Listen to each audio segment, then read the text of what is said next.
Go.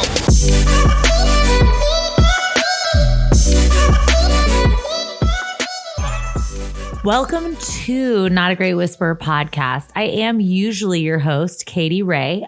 Today we have Katarina hosting and kind of taking charge of the podcast.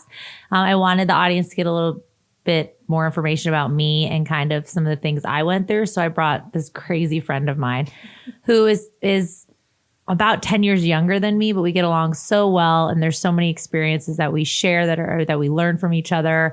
And it's always a fun time when we get together. So I wanted to bring her on to kind of host this show. Welcome. Hello. Oh, hello. Welcome back. Now she has to talk.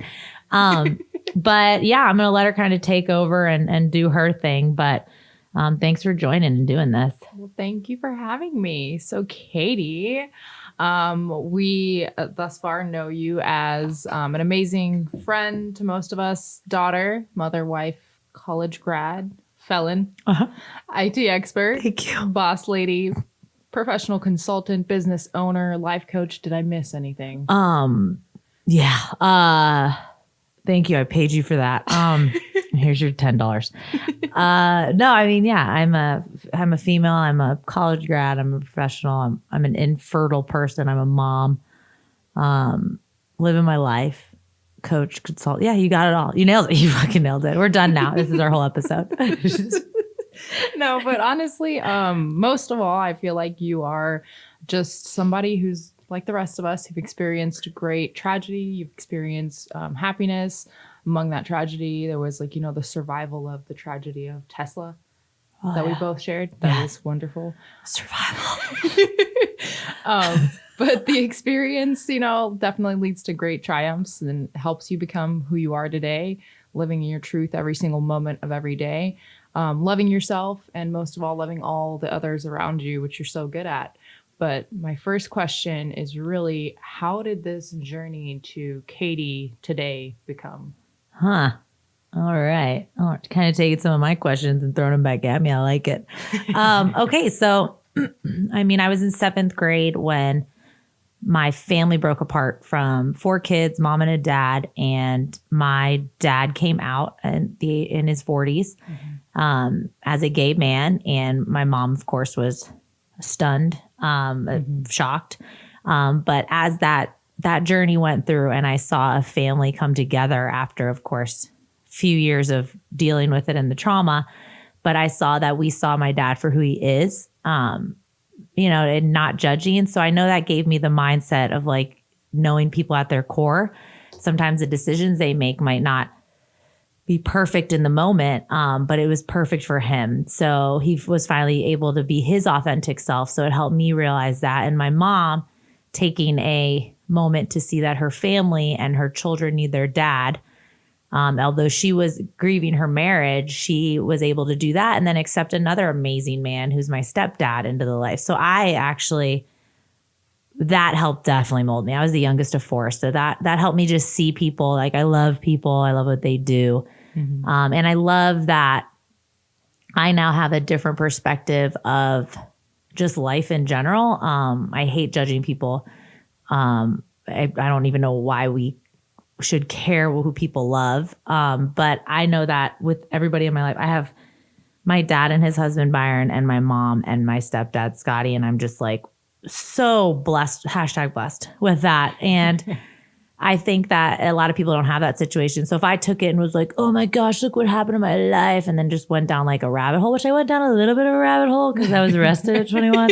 There's that little rabbit, but it wasn't because of that. It was little, but finding myself was still hard. I was in that aspect, but knowing the good out of people was part of that. And then my journey into being arrested was fun. Not. That was horrible. I definitely got scared straight in jail. I don't belong there. Yes, I was only there for 2 days, but gave me some street cred. I did not surround myself with the greatest of people for my own well-being. I still worked hard. I was going to college, but watching my family fall apart after that. And I'm just I didn't come from a hard life. Like a lot of people do that, end up in jail, you know? And I was just like, what are you doing? Okay. But my kids aren't going to get away with shit. So after that was like a thing because like if you're like, oh, let me see what an ex-felon looks like. I mean, it was 13 years ago, but it's not like you're like, there she is, Katy Rey. There she is. No. I mean, like my nieces and nephews were older then, so they understood what was going on with their aunt. I mean, it wasn't a fun time because I had to show people who I really was, and the label kind of held me back. And again, it came into judging people by their core. So that was a trial and tribulation. That was fun. Not fun. Sorry, family. But so I learned to like change my life around from that. And then meeting my husband in college, and, you know, changing things up a little bit and getting married and wanting to have kids, finding out I can't have kids naturally. That was like a little bit of a hit to the heart because I was an aunt at 10 and I loved children. So I was like, okay, next obstacle. What's next? So that going through that was a lot. But the really big turning point, I think, was finding out 2 years ago, finding out my husband had been cheating on me, but also with an addiction. But I think all of those led to how I handled it, and understanding that he still had a core and he was a good person, and giving him a chance to show that. That turned really everything around for me for coaching, focusing on myself, focusing on the kids, communication, getting back to who I was, because I feel like you always get off track when things happen. Oh, yeah. And being open about it. So I remember the first time I told you and you were just like, what? Lost. You're like, wait, what happened?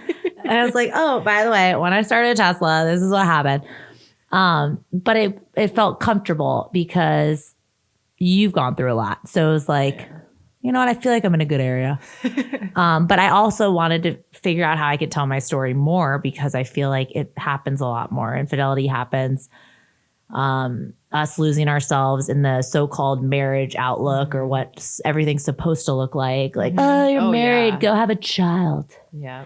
White picket fence and a walk-in closet. Just another check off the list. Yeah, right? Yeah. Like your little, So when I told you and you were just like, boom, I don't know if you were like, fuck marriage or if you were like, oh, I like a real talk. I'm not sure how your reaction was. No, but it's like something like that. It was just really eye-opening. And if anything, it made me feel like I was very naive in my image of like others. You know, I just thought like everybody has just exactly that, like the checks off the list and the picket fence and everything. And whenever I spoke to you about like really what was going on behind closed doors, I was like, oh, okay, everybody goes through it. It's just that not everybody talks about it. So I really want to focus on commending you, you know, like saying thank you for speaking out about what's going on, because all of us have these images and social media plays a big part of it.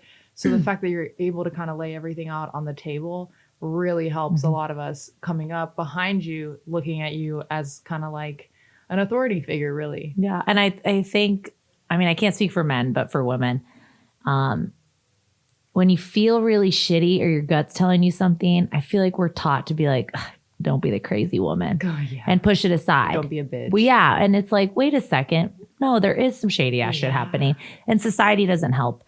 I learned a ton about addiction. I never really thought I would. I learned a ton about just images of women, pornography, the way men grow up in sports, from my husband now. And I have like firsthand accounts from him of just like, this was my vision was I come home, I make my wife happy. I still do these things on the side. And it's like, ew. I have never was taught that what? A lot of people. A lot of people like that. A ton of people. Yeah. And, you know, you see an athlete get in trouble on the news, but it's like, yeah, he had a side chick or a mistress. Slap on the wrist. You have women being like, I'll be your side chick. No. What? Like who? What? What happened? Go back to Lizzo. She said, I will never be your side chick. Like, no.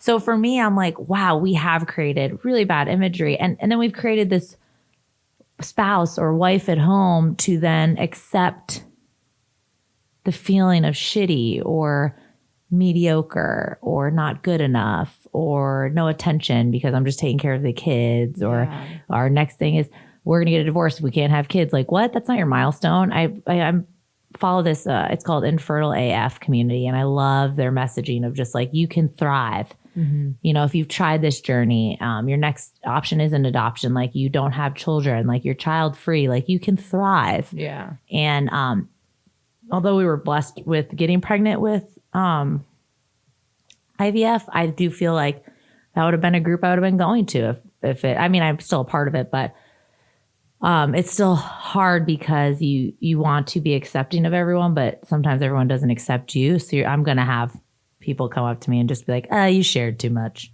Yeah. And I'm going to be like, okay, that's fine. But I just want to be real with people. Yeah. If you're coming up to me and you're just like, you and Chris have the most amazing relationship. This took a shit ton of work, and also crying for like about a year, like in a closet. And then when my kids would scream for me, I'd be like, hold on, I'm crying. So like, tears. No, this isn't easy. Like the love at first sight shit. Yes, you can be attracted to someone. I mean, like I have fallen in love with Justin Baldine or whatever his name is from Jane the Virgin. I think Raphael. I think that's love at first sight. But when I met my husband, it wasn't really love at first sight. I'm just kidding. No, but what I'm saying, he's number one fan. He called himself. Yep. But what I'm saying is like, it takes work, and what you're not told when someone proposes to you and you say yes is, by the way, you are signing over a full-time job. Like, you're going to have bad days. He's going to have bad days. You have to work to communicate with each other. You have to work to agree on stuff. Mm-hmm. You have to work to understand the other person. You have to work. Like, no one tells you that. They're just like, they're going to like carry you through the front door, which my husband has never carried me through the front door. I'm also like a little bigger than most girls, but like I've just never been carried in front of the door. But it's just like, no, this isn't reality. And I'm kind of over that part, because I played that part where my friends would be like, you and Chris are awesome. And I'm like, yeah. And then later I was like, what's the disconnect? Oh, okay, you're cheating on me. All right, I get it. But it's like, now we're at a point where it just feels good. Yes, I still have to get over that hump of trusting and betrayal, and it's never easy. Like, it still gets in my head. It creeps up on you. It's always that shitty thing. Yeah. But I pray, which Kat totally approves of. Yes. Find your God. Find your God. Again, two people that don't agree on everything. Kat and I, we get along great. But I do feel like being real is amazing, and just all the things I've done to enhance my growth and mind. All these people like Brene Brown or Glennon Doyle, they're real to their core, and that's what I strive to be like, so that I can help the masses. But I really don't need to help the masses. I like helping one-on-one. Like, you're in a generation where it's hard. A lot of people aren't as intellectual as you are, which she's smart sometimes. But it's like, it's hard for you because you want to have that communication or connection. Yeah. And those people just haven't figured out how. I don't know if they don't have mentors. I don't know what they're doing, but I don't know what they're doing. But it's hard because I can see that, where I was in that rut too. I mean, I surrounded myself with a lot of people. Yeah. Inmates. No, I'm just kidding. But it's like, and that's my story. So I'm a professional person. I love helping businesses, but I like helping people personally more. Yeah. There's my journey, a very small amount of my Thank you. You asked for a 1-minute pitch. There you go. Sold. I'll buy whatever you're selling. There you go. No, but I love that. I love that you're eager to help other people, which is something that I think, women have obviously had this kind of community feeling, and like, we got to support one another throughout, past couple of decades. But I feel like we're still in an area where we can be working in male dominated industries. And I know that me and you for sure work in male dominated industries, especially the IT sector. I mean, sometimes I speak to people who are like, do you know what IT is? Like, you're a woman. Yeah. What? But I love that you're one of the strong voices that we have, because we need more than just Robin Robbins in the industry. Mm-hmm. But what do you feel about so far how, the industry is shaping, the young people coming up? How do you feel for, the women who are entering the industry like myself? I love it right now. So there's a ton of like women in the channel. There's women in tech. There's a ton of events that go on where you just hype each other up. But of course, I always say filter out the phonies. They're just talking shit behind your back. Because there's going to be women out there to do it. It's just how they do. They think they have to pair up with the male-dominated side, or they have to judge, or they have to do that. But you have those ones that are rooting for you. And I think there's so many good things happening. I partner with a company, Wiser. One of my old colleagues started her own business. They help women businesses grow. And I think I love when people play on the word her and just like add it to a word. It's awesome. Wise her. But I think it's great. I think it's a great time because people are seeing that it's dominated. But I also see that you need those strong men behind you. So I'm one of those people who are like, yes, women leaders, but I'm also like, yes, and male leaders together working to get to another place. Like, I don't just want to be in a training of all women talking about what women can do in here. I want the men in there to hear what we're going to do. So they're aware of it. And because I feel like we can educate. I think, again, society has steered us to when we are talkative or bitchy or aggressive. When we speak up that we're on our period, like stupid shit like that. And it's stupid shit like that. But I hate that. So if you have a strong woman, it's because she might have built this little wall because all the men in the industry have put her down so many times or told her like, okay, don't get so feisty over there. I've had people like, wow, you're a little aggressive today. I was like, you just said the same exact thing I did in a man voice. What? I am so confused. Yes, or our personal favorite, mansplaining. Like, no, I was born yesterday. Please give me knowledge. Yeah, you're not sick. You're fine. Pregnancy's fine. Oh, like things like, what? You haven't done this. You've been through it. It's fine. You understand. I was about to steal Kat's water, but it wasn't. I was going to give it She's to you. a germaphobe, though. She would have been so upset. Stop. No, but I love that we are opening up the forum for many people, not just women also, but, in that women of color, people of color in general. So I want to hear your thoughts on representation for people of color, whether it's just in the IT industry that you work for or in some of the events that you go to. I know a lot of times me and you do notice that a lot of these events are just like rich white women. Yeah. No offense. We love you too. Yeah. But I'm huge on diversity. I mean, and I'm not Lebanese. The like coin term of diversity, like having one person in the room who's like a person of color. Yeah, not cool. But I'm huge on that. I feel more comfortable. I'm Lebanese. I'm what they call ethnic looking. Kat is Eastern European. I'm just still white. Living her life. If She's I'm the white most as diverse shit person with blue in the room. eyes or green eyes sometimes. It doesn't. But like for me, I know having a diverse divide. I mean, Spanish, African American, women, men, every person in there needs to be. I just like different. And you're right. It's not like all white people and me. Like that's not, this is not a diverse group. Yeah. This isn't If me out. and you are the most diverse people in the room, there's a problem. This isn't right? diverse or inclusive at all. And that's something too. And I just don't understand why we have this like picture. One of my friends who just wrote a book, Girl, Give It a Rest, she talks about with friendship, like removing the filters and remove the filters because not everybody that you think is going to look like your friend is going to be your friend. Oh, yeah. And to remove those so that you can accept people. Yeah. And I just feel like that's in everything. Yeah. I utilize that in everything, not just friendship now.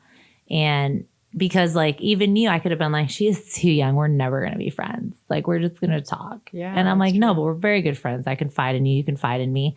But people who have just like, no, you have to be my age or older to be my friend, or you have to look like this. It's just like dumb. Yeah. I hate it. And I don't have to like agree on everything you agree on, but that's where like just being open-minded comes in. Yeah. And when you have a diverse group, then people share things and from their experience, and you can be like, wow, I never thought of it like that. And then there's more talking and understanding and experiences and all these cool things happen where it's just not like us being like, have a representation of different people, but it's like us having different thoughts because everybody's culture is different. Everybody's come from a different place. And it's like, not saying that a group of white people can't tell us different experiences, but it's nice to have diversity in culture or sexuality or gender or, like all of that, because then you get another perspective, then you become more educated. Yep. And people don't realize like it's not always just in a book. It's literally hearing from that person, understanding that's a human and they have a heart and they came from somewhere and just being like, wow, I accept that. There's my experience to share. Exactly. But yeah, some of the networking, schmetworking. some of the best lessons learned for me personally were also just in like groups of people, like some of the training sessions that we went to with Tesla. Oh, yeah. Or just even some of those the age ranges were amazing. Yeah. Oh my gosh. Some of my favorites were the over 60-year-olds just like telling us about their shit. I'm like, you're amazing. I've been in sales for 30 years and you're like, what? Kat's like, that's older than me. Like I just love that shit. I do. And I think people don't accept that either. So again, it goes both ways. So you have an older rep who's under a manager that's like 30. Oh, yeah. And it's hard for them to sometimes accept, like, you haven't been around as long as I have. Why are you telling me this? Because times do change. Yeah. So it's like everybody needs to absorb each other's ideas. And it's huge. Yeah. But whatever, tomato, tomato. Be best is most important. We need shirts made. Oh my God. Be best is the most. What you get from this podcast is be best.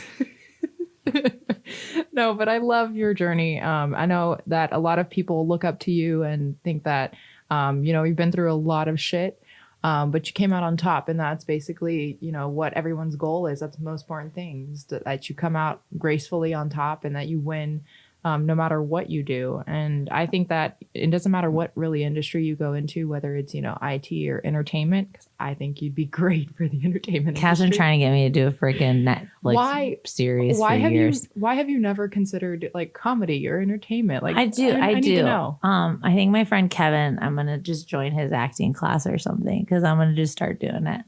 Live my best life. I think that there's so many things that you do that could go viral. Number one. Here's a millennial talk. I mean, who else is 5 months pregnant playing basketball at an IT convention? First of all, rude, 6 months. And first of all, I won. I beat so many people. There was a hoop thing at one of an IT convention. That's like my favorite thing. It's the only reason I go. And I think it's a great idea. Like people come to your booth because they want to play the game. The hoop game, the freaking basketball game that you just make baskets and you score. Yeah, I nailed it. It should have been on TV. I think so. Yeah. I think you would be very successful. I'm basically just going to have a cameraman with me all the time now. It'll be me. Thank you. Camera cat. But let me ask you some more dirty personal questions. Cool. Let's talk about the F dirty. word. Okay. Why I say it so much? No. Are you a feminist? Oh, yeah. I think everybody should be a feminist. Yeah? Well, to be honest, of course I am. But I'm not, again, I'm at the point of not only women should be a part of the movement. Yeah. Do you know what I mean? Like Yeah. Strong men need to come in and support the strong women. And that's my vision. Where, like, I feel like there's different like levels in a way. I know people are like, oh, extreme feminist or something like that. No, I am all for everybody's rights as just a human. I'm a humanist. But I am. I think women are incredible people. Mm-hmm. I think we could do so much. But if we had strong society behind us, I think it'd be better instead of like us against them thing. Yeah. So of course you would start getting so like smart with me right now. Okay, the F word. I'm like, fuck. I say it all the time. Oh my God. Then intellectual comes out. I'm like, oh, smart cat. Sorry, go on. You never know who's coming up. Also, fuck, I say all the time. Okay. All right. What's a biggest regret or biggest mistake maybe? Oh, no regrets. One letter. Biggest mistake is being in company, trusting your leaders in other companies to do the right thing. So laying your job on the line, signing a paper you shouldn't, just doing all these things because you think people are good where everybody is not good. That's where my professional regret is like, no, they'll do the right thing. Yeah. No, No, of course, right? Because they're human. No? Oh, okay, cool. You just stepped all over me. All right, awesome. Biggest regret for that, but I've learned so much from that and how to just be a business person. Biggest regret for personally, I guess not standing up in certain stages of my life for the underdog because of probably like a corporate setting or just the people around me because I thought I'd be judged. Yeah. Oh, that's mine too. Yeah. I think that's a huge one for me because now I don't give a shit what people think. And I'm like, oh, if I could just bring this attitude back to that one conversation, I would have said so much shit to you. Yeah. But I used to care what people thought. And I was told to not speak up sometimes from like my ex and stuff. And I was like, oh my gosh, am I a bad person? And I'm like, wait, what? I'll keep quiet about the abuse. Yeah, that's, okay. But now I'm like, oh, if I could just bring that no shit. I don't give a shit. No shit. Zero fucks attitude. Well, it's not like I'm not going to say it in a nice way, but it's like I would have defended that person that might have needed that one little. Yeah. That one little. That's understandable. Boost. That's some of my biggest regrets too. So I feel like a lot of people will definitely relate because I feel like there's some people that really deserved. Oh yeah. HR. Right. Right. Or just like, yeah, they just deserved that one person to come up and be like, this is wrong. Yeah. One regret. Yeah, one regret. What is your biggest success or maybe your proudest moment? Oh, I have my kids. Oh, okay. Thanks. Great. Well, because I fucking hate labor and delivery, but just like getting it over with. Those are because also just going out on my own and trying to figure out my own way and my podcast because it's fun. I just, but my kids for sure. I mean, I always say like, I used to hear people be like, what's your why? And I was like being successful. But when I look at them, I'm like, I want Jaden to know he can do anything. I want Juliana to know they can do anything. Use the support around you. Have a strong family. Like, I want to be that. I'm so lame and you know it. I make them say like, I'm brave. I can do anything because I want it to get in their head. Because not saying my parents weren't amazing. They gave me the world. But just those little things, I'm like, yeah, that's going to totally fire them up to be brave. Or it's going to be like, they're going to be brave and go skydiving. I don't know what it's going to lead to, but I hope it's something good. No, it's all good. It's all good. Kat came prepared for this interview. I'd like to give a shout out to Kat. Yeah. I tried. Shit. I was like, if I don't write some questions down, you are going to be a shit show. Do you remember that one meme I sent you? Yeah, it was funny. Okay, bye. Oh my God. What is your secret for getting up at the crack of dawn and working out? Like all of us are trying to figure it out. I don't do what she says right now, but after this baby comes out of my belly, it'll be back. But I know that I went through a pretty big rut with Juliana with mom guilt. And I didn't make time for myself. And I would go sporadically to the gym. But I noticed that when I went to the gym, it was like so good for my endorphins. And it just felt good. And you just realize like, why don't you keep doing the things that make you feel good? Yeah. So when I finally got in the habit back, I was like, oh my gosh, I need to set an hour for myself. And if it has to be in the morning, it's in the morning. Let's create that habit of waking up at 5. So it's before the kids wake up. So that mom guilt kind of goes away. And I get home, I shower, and I start my day. So I decided to, which I sometimes would do afternoon classes, but it'd be sporadically, it wouldn't be every day.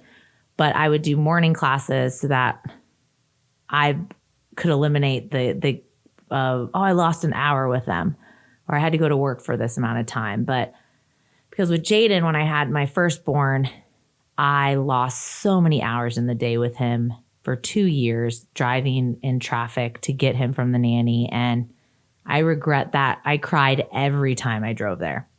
And so when Juliana was born, I was like, I can't go to work out. Oh my God, I'll lose that hour. And I lost like 8 with Jaden. And so for me, it was like a mental thing. So I knew that to overcome that, I just need to make time when they're asleep. Even though sometimes my kids are assholes, wake up at 5:30, but that's my husband's problem. I'm already up at 5. I'm already in the gym. It's fine. So for me, that was something that I needed to selfishly do and also create a habit, because if you know how you're going to feel if you go at 4 p.m. every day and the baby isn't there with you, or your child isn't there, or you have something to do, like switch your schedule around. Like everything doesn't always fit. So that's my motivation. as I would like to do when they're sleeping. And I can't do it at night. Like when I get home, like I'm not leaving for an 8 o'clock class. Like get out of here. I'm going to be sleeping in 30 minutes. I don't understand how I'm going to do a class. Oh my God. I love it. What is your best piece of advice you've ever been given that you may or may not have taken? One of my favorite in the professional atmosphere is when I would get frustrated with like my team not working or people just not being motivated. My boss, shout out to Carlos, looked at me and goes, "Nobody's going to work like you. Accept it now." And I was like, "What? How dare I'm going to threaten their jobs every day and they're going to work?" He's like, "No, like they're not going to work like you. So you can't think you're going to have someone that's going to work as hard as you. So you have to just accept that and figure out another way to teach them or get them moving or motivated." And I was like, fuck this guy, Yeah. He was 100% right. Oh, I know. That's how best advice comes. You're like, fuck you. Yeah, and I then, hate like you. 10 years down the line, You're the greatest like, person. I love you so much. And it's like, oh, because he's right. I put a lot of pressure on myself. I come from a family, very strong work ethic. And I just always knew to work. Like when you get a job, just do it. And watching people and I'd be like, "Hello." And I'd like be clapping in their face. I'm like, "Stop scrolling. We're on the phone," or like something like ridiculous. And you're just like, why aren't they working? I would punch you in the face. Hello, clap, clap. But it was just like, what the hell is up with these people? Like, why? And it'd frustrate you, it'd ruin your day. And you're like, why aren't I getting through to them? Why aren't they working? And he's just like, they're not you. Like you can't, like if it was you, it'd be a really easy job. Yeah. Like it'd be totally different. So that was the best advice of that. And then my stepdad went after I'd gotten arrested and I thought I was still like king of the world. I was like, I'm going to go out. I'm going to do this. He's like, no. And then he said, your group of friends you're surrounding yourself with will never be as loyal as your family who's here to support you. And I was like, whatever. I am so smart and I know everything. And those 10 people who are shitty, I'm going to go hang out with right now. And he was just like, because he never stepped over because he came in when I was like 14, so I was older. Yeah. So it's not like he's going to be like, I'm your dad now. I have my dad, it's a totally different thing. But he always threw out some knowledge. Yeah. And I was always like, no. And then there's so many things that have just like clicked now when you're like older and you're like, damn it, I should have listened to 10 years ago. Yeah. And you're like, oh God, that would have helped so much if I listened. And my dad just saying like, do what you need to do in any situation. Like, and him saying no was probably the best thing that happened to me after I was arrested because I needed to finish college and I asked him to help me with the class. And him saying no to me was like how dare you? You've never said this before. How dare you make me do things on my own when I hit rock bottom? Yeah. And that changed my whole life to realize like, you got to earn your shit. Yeah. You don't get arrested, come out of jail and be like, hey guys, can you get me back in my apartment that you had to move me out of while I was in jail? And can you just pay for everything now? Because I have to get my money back online. No, you did this. Like this was 100% your choice. Yeah. Like, and I think parents forget that no actually changes their kids' lives for the better. Mm-hmm. But it's so hard in that moment to say no. Yeah. So I think I learned that from that. So like for me, when my kids get older, like if I need to say no, I'm not going to get that guilt. Like I'm going to say it and know that this could be like a changing like moment for them. Yeah. The end. Goodbye. I love it. I love it. Goodbye. So what is next? What are your goals for the future, Katy? Future, have this baby get out of me in February, end of Feb. Jasmine Catherine. And then get my few months just getting in a groove of things, figuring out how much sleep she's going to give me, and then just get back into consulting and coaching. I would love to do more events, get out to the masses, just more people feeling good in their skin. I've just really focused on my energy being rubbed off on other people for the good because it sucks it's taken this long for me to realize like it really is the people you surround yourself with. Amen. Right. And it's just like, wow, why did I smoke so much weed in high school and college? Oh, the people around me did it with me. Thank you. Retweet. Retweet, tweet, hashtag why. But now I'm around just like the studio here, Kevin and Brandon, entrepreneurs pushing themselves, amazing husbands. Like I'm around a good network of people that love each other and are my friends. You're okay. I kind of like you, and you know, I'm just kidding. You're like my cheerleader. I love you. But watching you kind of make those decisions for your future, like, wow, I wish I was smarter when like her age, you know, like, oh, damn it. Good job. I mean, we've known each other for a little while now, so I feel like I'm also taking a little while here myself. You're doing great, but you're not. You're doing great. Started from the bottom, now we're here. Hashtag. So I think a lot of my goals have to do with just being around awesome people that are motivated and just kind of getting back to my groove of just boosting people's lifestyle, whether it is with their attitude, their growth, their opportunities that they see, and just reminding people that they're amazing. Because I feel like we're just out there to compete every day, and we just bring ourselves down so quickly, where I was at that stage in my life where I'm like, I'm not where I'm supposed to be. My life sucks. I'm not. And it's like, if I could just take my mindset now and give it to of course there's hard days. Don't get me wrong. Some days I'm like, I hate everything happening. How do I hide from my children? Like what? How do I lock this door? There's no lock on my door. So it's like, how do I lock this door? I'll put a big, like those big workout balls in front of it. But it's like, it's not like everything's perfect, but my mindset is so different. Life is so fragile. Things can change like overnight, which has happened now like 3 times for me. My dad being arrested, my husband's reveal, like all of that.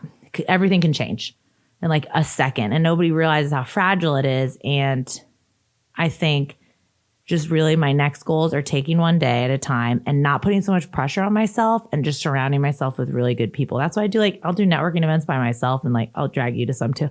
But like I'll just walk in and just be like, let's see how uncomfortable I can get. All right. Because it's just growth. It's just growth. But I would never have done that before. I'd have been like, oh, I better smoke this before I walk in anywhere. Smoking crack outside of it. And then we, 6 months pregnant. No. How dare you? I love it. I love it. Okay, so let's explore one key thing you want to leave your listeners with. Oh, fuck. I give people this pressure all the time on my show. I hate you. I think the one key thing is just, I'm going to say it like opposite, not like what you should do. Just let people live. Yeah. Like, I can't stress it enough. Like, if that's making them happy, let them be. If they ask for help, I mean, help someone. I think just being a supportive person for people and being honest and accepting everyone for who they are is super important. I mean, you're not accepting someone for doing horrible things. Let them fuck up on their own. Yeah, let that happen. But just like, don't get involved. But I just let people live and find out what really like makes you happy. So like, I love being a mom, but I tell people this all the time. Like, if I didn't have my away time to do my podcast or to work on consulting or doing the things that I also love, I wouldn't feel complete. And I give mad props to stay-at-home moms too. But like, for me, I have to have like a balance, because I realize I lose myself a little bit if I'm not doing those other things that I love. Yeah. And just staying healthy, like mind, body, and spirit. It's so important. I always was like on a different diet every day. It's really good to do. Super healthy. Call me if you need it. But like, that didn't help me. What I realized was when I created just like accepting food as not the enemy, and accepting that like there's going to be days where you don't feel that like beautiful, but you're beautiful. Like, that's it. Yeah. Like, it's just such a weird being old now that I'm 94.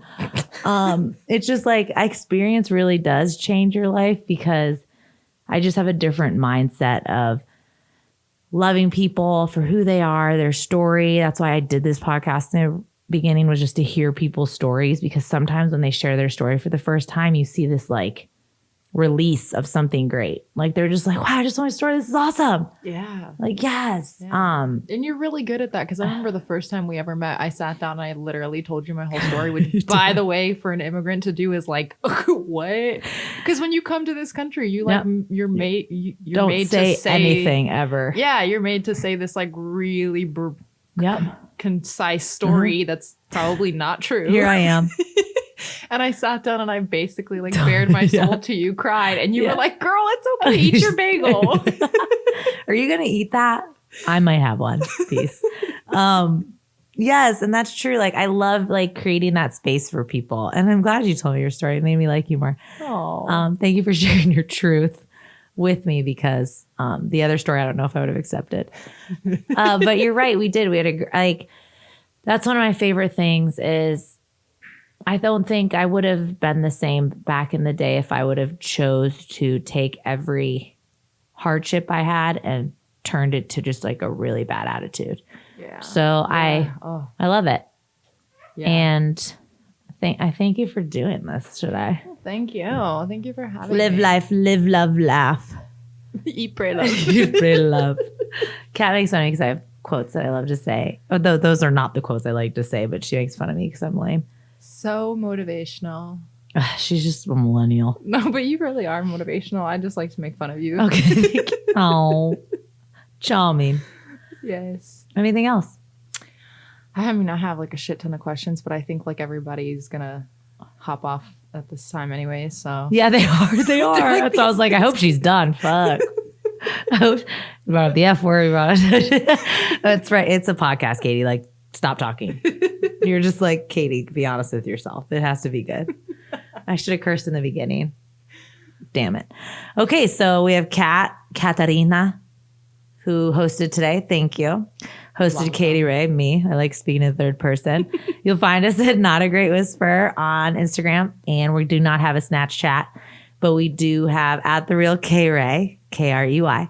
And our website, katyray.com. And we are at BKN Creative Studio, living our best life. And Morty's music you'll be jamming out to after this podcast. Kat, thanks for being prepared and living life. yeah. Yeah. All right. Go do you. Bye.